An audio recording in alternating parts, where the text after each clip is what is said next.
ਗੁਰੂ ਗੋਬਿੰਦ ਸਿੰਘ ਜੀ ਮਹਾਰਾਜ ਨੂੰ ਚਿੰਤਕ ਲੋਕਾਂ ਨੇ ਪੂਰਨ ਮਨੁੱਖ ਆਖਿਆ, ਪੂਰਨ ਪੁਰਖ ਆਖਿਆ। ਆਖਿਰ ਪੂਰਨ ਪੁਰਖ ਹੋ ਵੀ ਉਹੀ ਸਕਦਾ ਹੈ ਜਿਸ ਦੀ ਜ਼ਿੰਦਗੀ ਹਰ ਪਹਿਲੂ ਵਿੱਚ ਗਤੀਮਾਨ ਹੋਵੇ। ਇੱਕ ਮਨੁੱਖ ਰਾਜਨੀਤੀ ਵਿੱਚ ਬੜਾ ਸੰਪੰਨ ਹੈ, ਅਗਾਂਹ ਵਧੂ ਹੈ, ਸਮਝਦਾ ਹੈ, ਲੇਕਿਨ ਉਸ ਕੋਲ ਧਰਮ ਦਾ ਬੋਧ ਨਹੀਂ ਹੈ। ਇੱਕ ਕੋਲ ਧਰਮ ਦਾ ਬੋਧ ਤੇ ਹੈ, ਪਰ ਸਮਾਜ ਦੀ ਧਾਰਾ ਦਾ ਅੰਗ ਨਹੀਂ ਬਣਿਆ। ਕੋਈ ਸਮਾਜ ਦਾ ਹਿੱਸਾ ਤੇ ਬਣਿਆ, ਪਰ ਦਾਰਸ਼ਨਿਕ ਨਹੀਂ ਹੈ, ਚਿੰਤਕ ਨਹੀਂ ਹੈ, ਬੌਧਿਕ ਤੌਰ ਤੇ ਉੱਨਤ ਨਹੀਂ ਹੈ। ਉੱਨਤੀ ਜ਼ਿੰਦਗੀ ਦੇ ਇੱਕ ਅੱਧ ਪਹਿਲੂ ਦੇ ਵਿੱਚ ਹੀ ਦੇਖਣ ਨੂੰ ਮਿਲਦੀ ਹੈ, ਪਰ ਗੁਰੂ ਗੋਬਿੰਦ ਸਿੰਘ ਜੀ ਮਹਾਰਾਜ ਹਰ ਪਹਿਲੂ ਦੇ ਵਿੱਚ ਉੱਨਤ ਨੇ, ਹਰ ਪਾਸੇ ਅਗਾਂਹ ਵਧੂ ਨੇ। ਹੋਰ ਐਸਾ ਵੀ ਦੇਖਣ ਨੂੰ ਆਇਆ ਹੈ ਕਿ ਜਿਸ ਦਾ ਤਨ ਬਹੁਤ ਸੁੰਦਰ ਹੈ, ਉਸ ਦਾ ਮਨ ਸੁੰਦਰ ਨਹੀਂ ਹੈ, ਔਰ ਜਿਸ ਦਾ ਮਨ ਬਹੁਤ ਖੂਬਸੂਰਤ ਹੈ, ਉਸ ਦਾ ਤਨ ਖੂਬਸੂਰਤ ਨਹੀਂ ਹੈ। ਸਾਡੇ ਦੇਸ਼ ਦਾ ਮਹਾਨ ਮਾਨਸਿਕ ਸੁੰਦਰਤਾ ਰੱਖਣ ਵਾਲਾ ਰਿਸ਼ੀ ਵਿਆਸ ਤਨ ਕਰਕੇ ਕਰੂਪ ਸੀ। ਯੂਨਾਨ ਦਾ ਪ੍ਰਸਿੱਧ ਦਾਰਸ਼ਨਿਕ ਸੰਤ ਸੁਕਰਾਤ ਤਨ ਕਰਕੇ ਕਰੂਪ ਸੀ, ਮਨ ਕਰਕੇ ਅਤਿਅੰਤ ਸੁੰਦਰ ਸੀ। ਔਰ ਐਸਾ ਦੇਖਣ ਵਿੱਚ ਆਇਆ ਜੋ ਤਨ ਕਰਕੇ ਬਹੁਤ ਖੂਬਸੂਰਤ ਨੇ, ਬਹੁਤ ਖੂਬਸੂਰਤ ਨੇ, ਮਨ ਦੇ ਮਲੀਨ ਨੇ, ਬਦਸੂਰਤ ਨੇ। ਪਰ ਗੁਰੂ ਗੋਬਿੰਦ ਸਿੰਘ ਜੀ ਮਹਾਰਾਜ ਨੂੰ ਦੇਖੀਏ ਤਾਂ ਤਨ ਸੁੰਦਰਤਾ ਦਾ ਅਦੁੱਤੀ ਨਮੂਨਾ ਹੈ, ਤੇ ਮਨ ਦੀ ਸੁੰਦਰਤਾ ਦੇ ਉੱਤੇ ਜਗਤ ਦੀ ਸਾਰੀ ਸੁੰਦਰਤਾ ਕੁਰਬਾਨ ਕੀਤੀ ਜਾ ਸਕਦੀ ਹੈ। ਗੁਰੂ ਗੋਬਿੰਦ ਸਿੰਘ ਜੀ ਮਹਾਰਾਜ ਦੀ ਤੁਲਨਾ ਦੇ ਉੱਤੇ ਕਿਸੇ ਹੋਰ ਨੂੰ ਰੱਖਣਾ ਵੀ ਬਹੁਤ ਔਖਾ ਜਾਪਦਾ ਹੈ। ਕਵੀ ਪਿਊਖ ਦੇ ਬੜੇ ਸੁੰਦਰ ਵਾਕ ਨੇ। ਦੇਖ ਕੇ ਮਯੰਕ ਰੰਕ ਮੁਖ ਪੇ ਕਲੰਕ ਅਤ, ਕੈਸੇ ਅਨੁਮਾਨ ਕਰ ਕਹੂੰ ਮੁਖ ਚੰਦਰ ਸਮ। ਚੰਦਰਮਾ ਦੇ ਮੁਖੜੇ ਤੇ ਧੱਬਾ ਵੇਖ ਕੇ, ਕਲੰਕ ਵੇਖ ਕੇ ਮੈਂ ਨਿਸ਼ਕਲੰਕ ਗੁਰੂ ਦਾ ਮੁਖੜਾ ਚੰਦਰਮਾ ਦੇ ਸਮਾਨ ਆਖਾਂ ਤੇ ਕਿਸ ਤਰ੍ਹਾਂ ਆਖਾਂ। ਦੇਖ ਕੇ ਮਯੰਕ रंक मुख पे कलंक अत, कैसे उन्मान कर कहूं मुख चंद्र सम। मघवा शरीर पर देख के सहंस भग, कैसे कर कहूं पुन गुरु को सुरेंद्र सम। देवतियां दे मुखी इंद्र बहुत अद्भुत सुंदरता रखते हैं, पर गौतम ऋषि दे सरापे हुए सहस हजारां पग भी अपने तन ते रखते ने। तो पयूख कहते ने इंद्र दे समान भी मैं गुरु गोबिंद सिंह जी महाराज नूं आखां ते किस तरह आखां। देख के अनंग अंगहीन रिपि रेखन को, कैसे सो समान कर कहूं रति इंद्र सम। को ना पयूख बन आयो या संसार बीच, गोबिंद मृगिंद गुरु धर्म दोरिंद सम। ਪਿਊਖ ਜੀ ਦਾ ਕਹਿਣਾ ਤੁਲਨਾ ਲਈ ਮੈਨੂੰ ਕੋਈ ਵੀ ਨਹੀਂ ਲੱਭਦਾ ਕਿ ਮੈਂ ਗੁਰੂ ਗੋਬਿੰਦ ਸਿੰਘ ਜੀ ਮਹਾਰਾਜ ਦੇ ਸਾਹਮਣੇ ਕਿਸੇ ਹੋਰ ਨੂੰ ਖੜਾ ਕਰਾਂ, ਮੁਸ਼ਾਬਤ ਦੇਵਾਂ। ਇਹ ਤੇ ਪਿਊਖ ਦੇ ਬਚਨ ਮੁਸਲਿਮ ਸ਼ਾਇਰ, ਦਾਰਸ਼ਨਿਕ ਤੇ ਸੂਫੀ ਖਿਆਲਾਂ ਦੇ ਬਾਨੀ ਅਲਾ ਯਾਰ ਖਾਨ ਜੋਗੀ ਦੀ ਇੱਕ ਨਜ਼ਮ ਹੈ, ਜਿਸ ਦੇ ਚ ਉਹ ਕਹਿੰਦੇ ਨੇ इंसाफ करे जी में जमाना तो यकीन है, कह दे गुरु गोविंद का सानी ही नहीं है। दुनिया के दार्शनिक आलम अगर इंसाफ पसंदी दी दृष्टि नाल गुरु गोबिंद सिंह जी महाराज नूं वेखन तां अला यार खां कहंदे ने वो इस नतीजे ते पहुंचणगे कि गुरुदेव दा कोई सानी ही नहीं। पर इत्थे किंतु कीता जा सकता है भी तू मुसलमान दार्शनिक आलम थे गुरु गोबिंद सिंह जी महाराज की उपमा गायन कर रहे हैं, किधरे खुशामद तो नहीं कर रहा, अतकथनी तो नहीं कर रहा, लोग बस होके तो ऐसा नहीं कह रहा। अगां चल के इस फकीर, इस महान शायर ने कसम चुक ली है, अल्लाह की सौगंध है, नानक की कसम है, जितनी भी हो गोविंद की तारीफ वो कम है। हर चंद मेरे हाथ में पुरजोर कलम है, पर सतगुर के लिखों वसफ कहां ताबे रकम है। मेरी लेखनी विच इतनी जुर्रत किथे है कि मैं गुरु गोबिंद सिंह जी महाराज की उपमा लिखां। क्यों? एक आंख से क्या बुलबुला कुल बहर को देखे, सागर को या मझधार को या लहर को देखे। गुरु गोबिंद सिंह जी महाराज के सागर दे समान ने, तो सागर दा मझधार वेखिए, तट वेखिए, लहरां दा उछाल वेखिए, गहराई वेखिए, संपूर्ण सागर नूं ते वेखना ही अत्यंत कठिन है। ऐ गुरु गोबिंद सिंह, थोड़ी जीवन कथा पूर्ण रूप विच कथन करना ही औखा है। अकथ कथा अला यार खां जोगी दे वाक। आर्या समाज के उगे प्रचारक लाला दौलत राय, जिन्हां दी बड़ी सुंदर किताब सुआने उमरी गुरु गोबिंद सिंह, वो कहंदे ने कि ईश्वर दी जद सारी सियाणत कट्ठी होई, ईश्वर दी जद सारी मेहनत कट्ठी होई, और ईश्वर दी जद सारी शक्ति कट्ठी होई, ते उस संग्रह तो जो बने उसका नाम है गुरु गोबिंद सिंह। जिंदगी दे हर पहलू की संपूर्णता की झलक गुरु गोबिंद सिंह जी महाराज दे चों मिल रही है।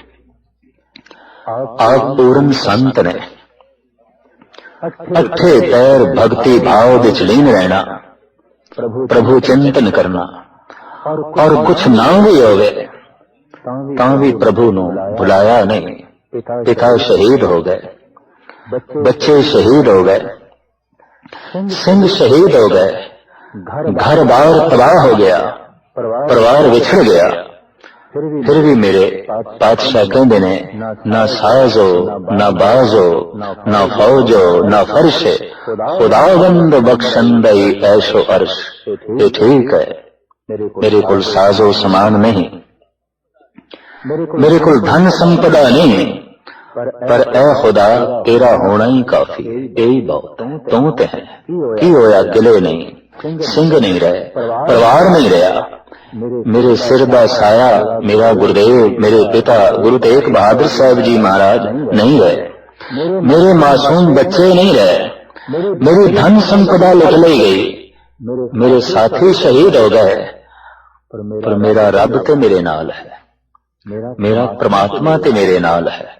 इतने भरोसे दे जीण वाले साहिब गुरु गोबिंद सिंह जी महाराज, एक आलम दा कहना है कि गुरु गोबिंद सिंह जी महाराज अनंत रूपां दे मालक ने, बैठे ने सिंघासन ते सिंघासन भी सोने दा, चौर हो रही है, सजदे हो रहे ने, नजराने भेंट हो रहे ने।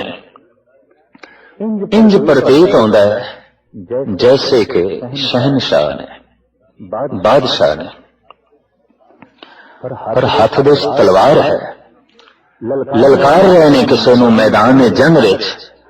ऐसा प्रतीत होता है सिपाही ने, योधे ने,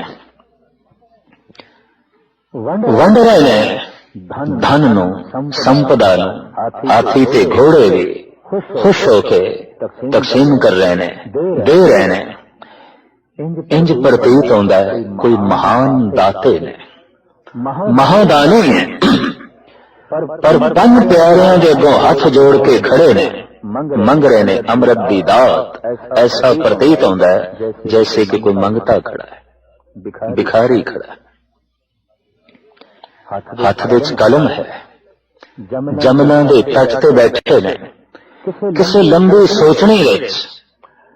ऐसा प्रतीत होता है ये ते कोई महान शायर है, ये ते कोई महान कवि है जिदी कलम दे चों अगम्मी नगमे निकल रहे हैं, जिसकी कलम दे चों गैबी संगीत का जन्म हो रहा है, जिसकी कलम दे चों फिलसफा रब्बी इंज जन्म ले रहा है जैसे कि पहाड़ां दे चों झरने फुटते हैं। तो इस वक्त उस कलम चों जो रब्बी झरने आदे नगमे फुटे ने उन्हां दी ही कुछ गल करनी है। उंज गुरु गोबिंद सिंह जी सूरमा ने, दानी ने, दार्शनिक ने, विचारक ने, सिपाही ने, संत ने, योगी ने, लेकिन एक उन्हां दा महान पहलू है शायर ने, कवि ने। आप जद भी अपना कोई बचन उच्चारण करते ने ओदे ते अपने आप नूं कवि आखना नहीं भुलदे। कभी वो बाच चौपाई देते साफ लिख देता है कवि दे बचन। तो कवि दे कोल बड़ा विशाल हिरदा है, कवि दे कोल बहुत गहरा तल है, कवि दी अख बहुत दूर तक वेखदी है। सो इस ढंग नाल गुरु गोबिंद सिंह जी महाराज दा जीवन दा एक ये भी अदुੱਤੀ पहलू है। और आपने जितना सन्मान कवियां नूं दिता रूहे जमीन ते अज तक इस ढंग का सन्मान शायर लोगां नूं, कवि लोगां नूं नहीं मिल सकिया। अपनी हजूरी विच 52 कवि आप अक्सर रखते सन। शौक इतना कवि ते कविता नाल प्यार इतना अज कवियां नूं बुलाया बहुत वड्डे तंबू विच कवियां नूं बिठा दिता और हुक्म कीता मेरे सामने कविता बनाओ। पहले दी बनी हुई कविता मैं सुनन नूं तैयार नहीं, हुणे ही बनाओ। दंग रह गए कवि। इस ढंग का हुक्म पहले कभी नहीं होया। सो अपनी अपनी कलम चुक के लिखण बैठ गए ने कवि जन। इन्हां कवियां विचों महान दार्शनिक कवि चंदन जी भी बैठे सन। बड़ी अदुੱਤੀ कविता का जन्म होया उन्हां दे अंतर आत्मे चो। लेकिन एक ख्याल आ गया कि गुरु गोबिंद सिंह जी महाराज फकीर ने ते मैनू देणगे कि इस कविता के बदले जो मैं सुना भी दी। दूसरा एक कविता मेरी इतनी महान है कि इसनों कोई समझ भी नहीं सकेगा इस महफिल दे। कविता पट्टां ते लिख लई, कागज ते नहीं लिखी। क्योंकि सब तो पहले बैठे सन सिरमौर कवि सन। तो गुरु गोबिंद सिंह जी महाराज ने आवाज भी चंदन नूं मारी, भगत चंदन जी तुसी अपनी नज़म सुनाओ। हाथ जोड़ के कहने लगा महाराज नहीं बन सके, मैं कविता नहीं बना सकिया। सतगुरु कहने लगे तू ते शुरुआत ही गलत कर दी। असी तैथों कविता सुननी सी ते कवि दरबार तैथों आरंभ करना सी। चलो नहीं सुनते, पर हुण मेरे नाल सारे जमुना दे तट ते चलो ते सारे इशनान करो।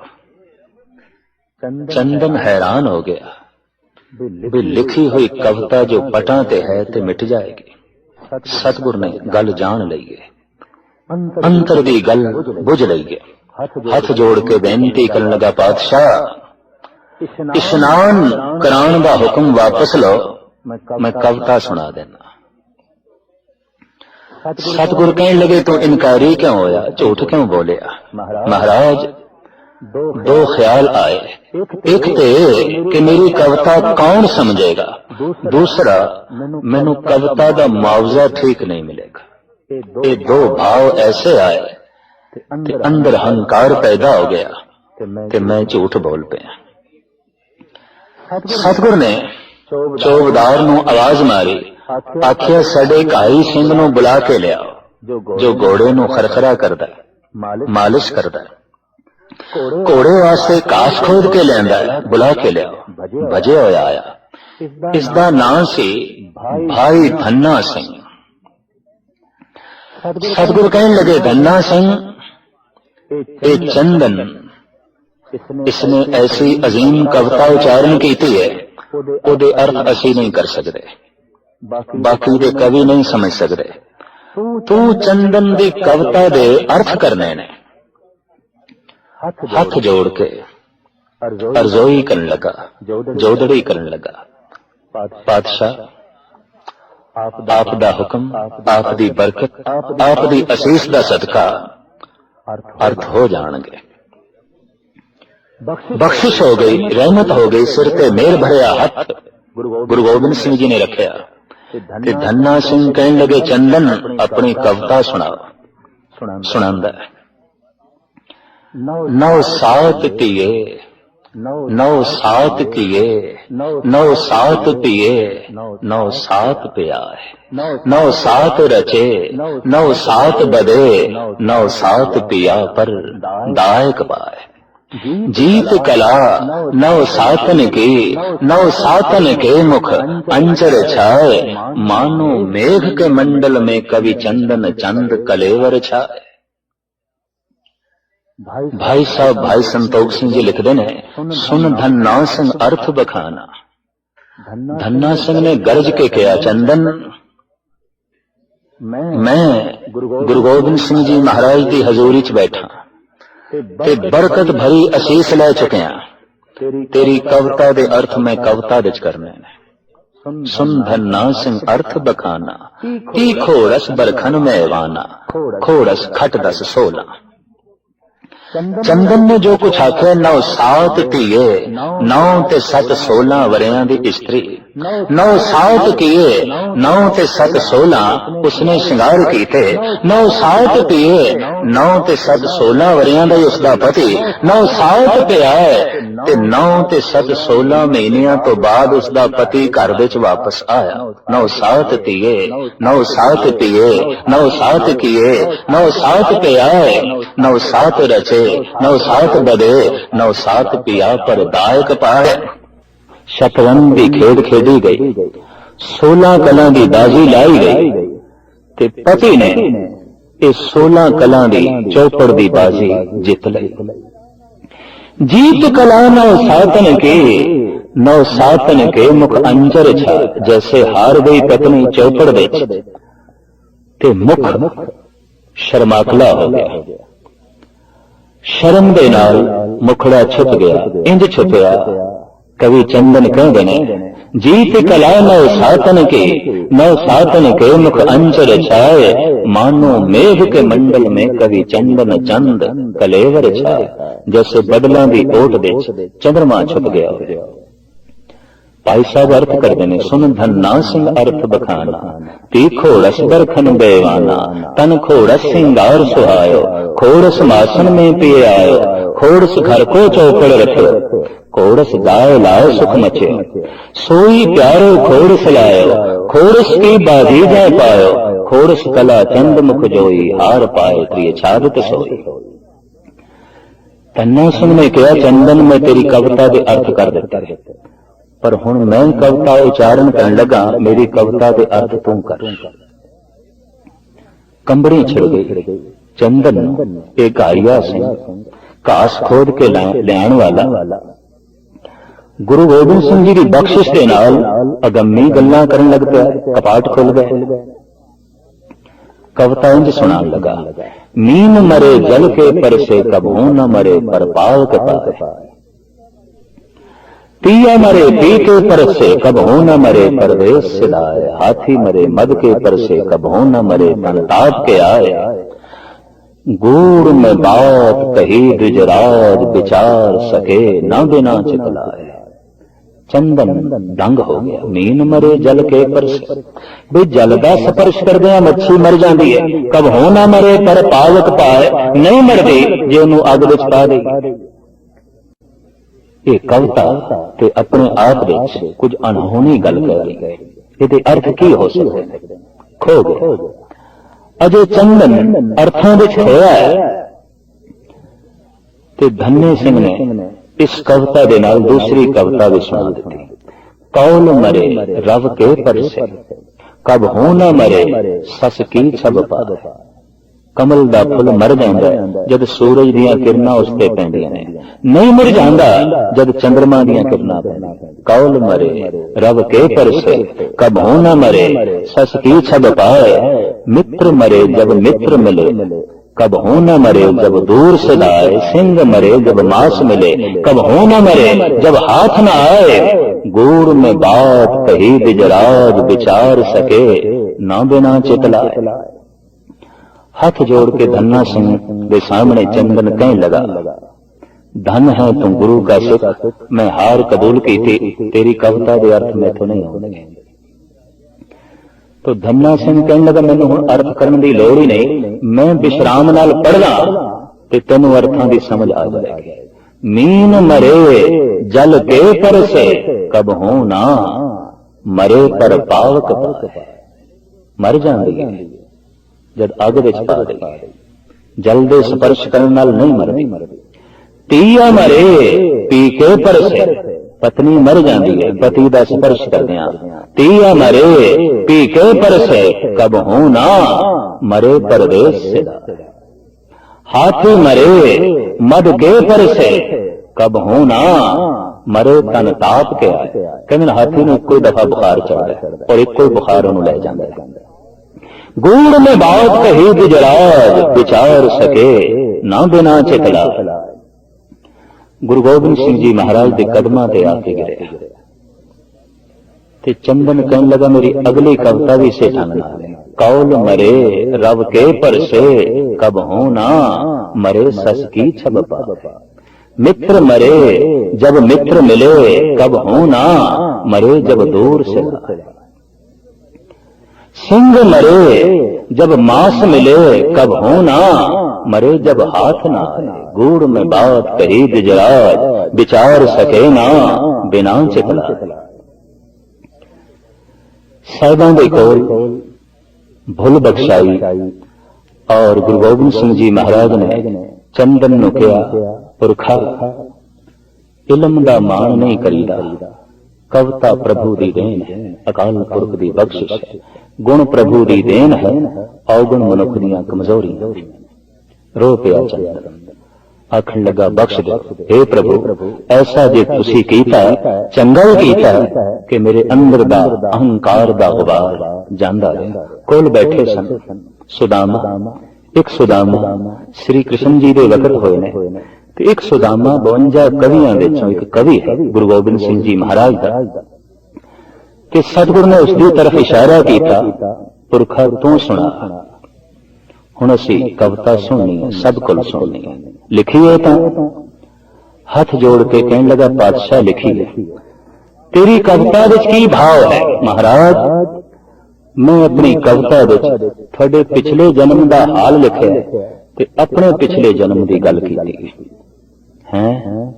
तू साडे पिछले जन्म नूं जाणदा ते अपने पिछले जन्म की जीवन कथा का भी तेन बोध है? महाराज बोध ते नहीं पर मेरी कल्पना। एक संग पढ़े अवंत का संदीपनी के, सोई सुध आई तो बुलाई बूझी बामा में। प्रभु असी ते कट्ठे संदीपन दे आश्रम विच अवंतिका, जिसका अजकल नाम उज्जैन है, अवंतिका विच पढ़दे रहे। एक संग पढ़े अवंत का संदीपनी के, सोई सुध आई तो बुलाई बूझी बामा में। पुंगी फल होत तो आशीष देते नाथ जी को, तंदल लय दीने फाट दीने फटे जामा में। दीन दयालु दयालु सुन के दरबार मिले, एक तो कछ दीनों पाई अगंत सामा में। प्रीत कर जाने गुरु गोविंद के माने ताते, वही तू गोविंद वही बामन सुदामा। हे प्रभु मैं ते प्यार करके जाने, तू मेरा ओही दाता गोविंद ते मैं ओही मंगता ब्राह्मण। फिर कट्ठे हो गए, फिर ये सुमेल बन गए। सामने सूफी कवि जमाल हुसैन जो उर्दू विच लिखते सन, उन्होंने भी एक रुबाई सुनाई। तजल्ला तेरी जात का सूबसू है, जिधर देखता हूं उधर तो ही तू है। दीदार खुदा गर नहीं जिसने देखा, गोविंद सिंह को देखो वही हूबहू है। इस विच मेरे पातशाह ने बहुत सारा इनाम दान कवि हंस राम ने दिता। 52 कवियों विचों सब तो ज्यादा प्रसन्नता गुरु गोबिंद सिंह जी महाराज दी हंस राम ते होई। एक हाथी दिता, 10 घोड़े दिते ते बहुत सारे उठां दिते, अशरफियां भांडे ते बस्तर लद के दिते ते 50 सिंह नाल शस्त्रधारी दिते ते इहदा साजो समान इहदे घर तक पहुंचा के कोई लुट ना लवे। ते जैसे हाथी ते बैठ के हंस राम चले, हिमाचल प्रदेश का रहने वाला पहाड़ विचों जो यात्रा इसने आरंभ की थी ते 22 धार दे राजियां तौखला होया भी ये ते गुरु गोबिंद सिंह जा रहा है। घेर ले, चारों पासे घेर ले। हाथी ते खड़े होके राजियां ने मुखातब होके, सिपाहियां ने मुखातब होके हंस राम कहंदा है, हमला करन तो पहले मेरी कविता सुन लो। दुधंबी धुकारे बाजे, मानो जल भर गाजे, गरजत निशान ओ भय भान छिपो जात है। हाथिन के हल्का हजारन गने के है, जटत जवाहर जो जगमग गात है। कोर साजे जोर कर नालम को शोर सुने, संकट सुरेश ओ नरेश बिलखात हैं। हंस राम कहत बिराजो जन भाजो, गुरु गोबिंद के मांगे कविराज चले जाए। ये थे गुरु गोबिंद सिंह दे दर दा एक मन था। एक कवि जा रहे ते 22 धार दे राजे हैरान होके कह रहे लै ये ते मंगता जा रहा ते ये मंगता दी हालत है ते बादशाहां दी की हालत होगी, शहनशाहां दी की हालत होगी। गुरु गोबिंद सिंह जी मनुख दा बौद्धिक सत्र उच्चा करन लई हमेशा कवियां नूं सन्मानित करते रहे ताकि मनुख दा आलम बने, विद्वान बने। गुरु गोबिंद सिंह जी महाराज खुद एक ऐसे कवि ने जिन्हां ने हर रस्ते रंगी हुई अपनी छाप कविता दे राहे कवियां दे सामने रखी। इतिहास कहंदा है कुछ रचनावां ऐसियां सन जिन्हां नूं सुन के कवि मुग्ध होवे, जिन्हां नूं सुन के कवि सजदे विच होवे। श्रृंगार रस दी कविता, करुणा रस दी कविता, वीर रस दे छंद, रोदर रस दे छंद, भयानक रस दे छंद और बिस्माद रस नाल गुज्जी हुई, गुंदी हुई प्रभु नाम सिमरन दी कविता साहिब श्री गुरु गोबिंद सिंह जी महाराज दी ये अदुੱਤੀ देन है। श्रृंगार रस दा एक बड़ा कीमती छंद कृष्णा अवतार विच आपदा मिलदा है। उस विच मेरे पातशाह ने बड़ा एक बाकमाल ख्याल दिता है। चांदनी रात है, चिट्टी राधा तन ते चिट्टे कपड़े पहन, हाथ दे चिट्टे हाथी दंद दा चूड़ा पहन ते पैरां विच चिट्टे हिरन दी खलदी जुत्ती पहन। चिट्टी चांदनी रात विच मिलन लई चली काले सांवरे श्री कृष्ण। साहिब गोबिंद सिंह जी महाराज इस मिलाप दा दृश्य इस छंद दे राहे इस ढंग नाल वर्णन करदे हैं। सेत धरे सारी बिख भान की कुमारी, जस ही की मनोबारी, ऐसी रची है ना को दई। विधाता ने राधिका दी तरह तन दी सुंदर, मन दी सुंदर, आलम विद्वान, भक्ति भाव नाल संपन्न होर कोई नहीं रची। ये ते विधाते दी सृष्टि नूं अदुੱਤੀ सौगात है। सेत धरे सारी ब्रिख भान की कुमारी, जस ही की मनोबारी, ऐसी रची है ना को दई। रंभा उर्वशी उस सची सो मदोदरी पे, ऐसी प्रभा ताकी जग बीच ना कछु भई। इस तरह की प्रतिष्ठा, इस तरह की प्रतिभा जैसी कि राधिका दी है, न रंभा दी है, न उर्वशी दी है, न मधोदरी दी है। मोतिन के हार गरे डार रुच सौ सवार, कांजू पे चली कव शाम रस के लई। गल विच चिट्टे मोतियों दी माला पैन ते बुंदे पैन चल पईए मिलन। ये मिलाप ऐसा है जो प्रमाण दिता मेरे पातशाह ने श्रृंगार रस की चरम सीमा नूं छोया। मोतन के हार गरे डाल रुच सौ सवार, कांजू पे चली कव शाम रस के लई। सेतें साज साज चली सांवरे की प्रीत काज, चांदन में राधा मानो चांदनी सी होए। जैसे चांदनी रात विच चिट्टा हार श्रृंगार करके चिट्ठी राधिका चली तो चांदनी विच चांदनी का ही रूप हो गई। नहीं समझ आउंदी सी कि चंद्रमा की चांदनी कौन है ते राधिका कौन है। लीन हो गए। श्रृंगार रस की चरम सीमा नूं छोया गुरु गोबिंद सिंह जी महाराज ने। करना रस का एक छंद जो आपने रामावतार विच उच्चारण किया, भारत के तमाम धार्मिक ग्रंथों का आपने उलट्ठा किया। दसवीं कथा भागवत की पाखा करी बनाए, अवर बासना ना है प्रभ धर्म युद्ध के चाहे। इसका अनुवाद इस वास्ते किया ताकि तमाम जगत में पता चल जाए कि भारत का पुराना धार्मिक साहित्य की है। और ये लालसा क्यों कि ऐसा दावा से कि वेद शास्त्र पुराण पढ़ना सिर्फ ब्राह्मण का हक है, किसी होर दा नहीं। तो गुरुदेव ने कहा नहीं, जो ज्ञान है, जो इलम है, जो विचार है, पुरानी संस्कृति है, उन्होंने जानन दा हर प्राणी का हक है, हर मनुख का हक है। ते हर मनुख जो संस्कृत नहीं पढ़ सकता ते मैं उसनों सरल स्वरूप दे देना ताकि समुचा जगत उसनों पढ़ लगे। रामावतार विच आपदा एक बड़ा सुंदर छंद है और वह दृश्य पूर्णमासी की रात है। सीता नूं रावण ले गए ते लक्ष्मण मेघनाथ के बरछी नाल मूर्छित होए थे। व्याकुल हिरदा राम दा तन्हाई विच बैठे ने, चंद्रमा नूं देखदे ने ते देखदियां देखदियां आप दे जो मनोवेग ने उन्हां नूं शायराना अंदाज विच कलमबंद कीता है गुरु गोबिंद सिंह जी महाराज ने। जां दिन सिंध मथ्यो निकस्यो सठ पुराण मिथिहास।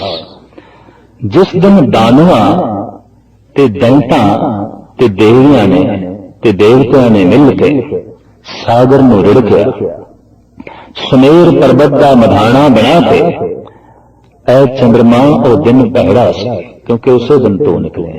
जां दिन सिंध मथ्यो निकस्यो सठ, तां दिन दे घड़ी कहे कोई। राह गलियो उगलियो सच आग समान जरावत मोही।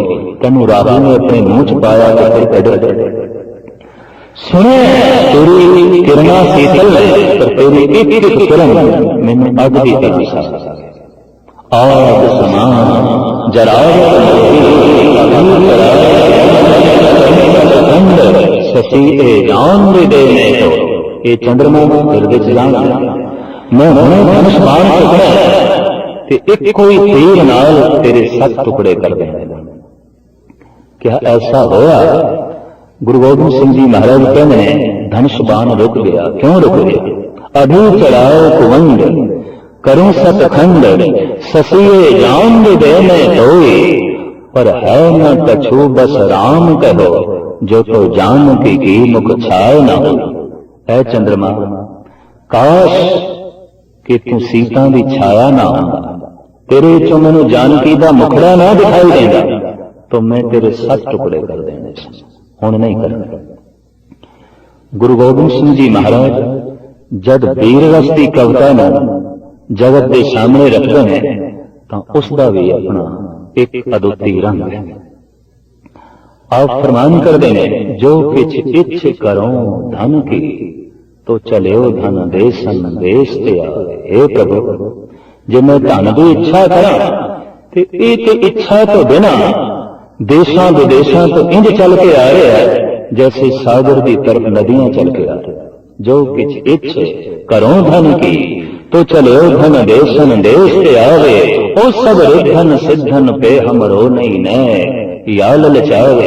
हे प्रभु न मैनू रिधियां चाहिए न मैनू सिद्धियां चाहिए, ये मेरी मंग ही नहीं। ते हे प्रभु होर भी सुन ले और सुनो, कछ जोग दिखे कर कौन इतो तप ते तन तावे। हे प्रभु और भी सुन ले, मैं प्राणायाम नहीं करना, मैं योग साधना नहीं करनी, मैं धूने नहीं तपाने, क्योंकि मैंने रिद्धि नहीं चाहिए, सिद्धि नहीं चाहिए और मैं धन की इच्छा भी नहीं रखता। लेकिन हे प्रभु मेरा मन अमंग भी नहीं है, कुछ मंग है मेरी, कुछ चाहत है मेरी। की चाहत है तो आप अपनी चाहत अकाल पुरख के अगों रख दे। और सुनो कछ जोग दिखे कर कौन इतो तप के तन तावे। झूझ मरो रण में तज है तुम ते बस श्याम है बरपावे। हे प्रभु धर्म की खातर, दीनों की खातर, सच की खातर, तेरी खातर मैदान में जंग विच झूझ मरा, टुकड़े टुकड़े हो जान मेरे, बस यही मेरी मांग और कोई मेरी चाहत नहीं। आपने कविता में भी प्रभु का रस किया है, कवि ने प्रभु की देन किया है। हे प्रभु कविता का रस तू ही है, कवि की सूझबूझ तू ही है, कवि का अनुभव तू ही है।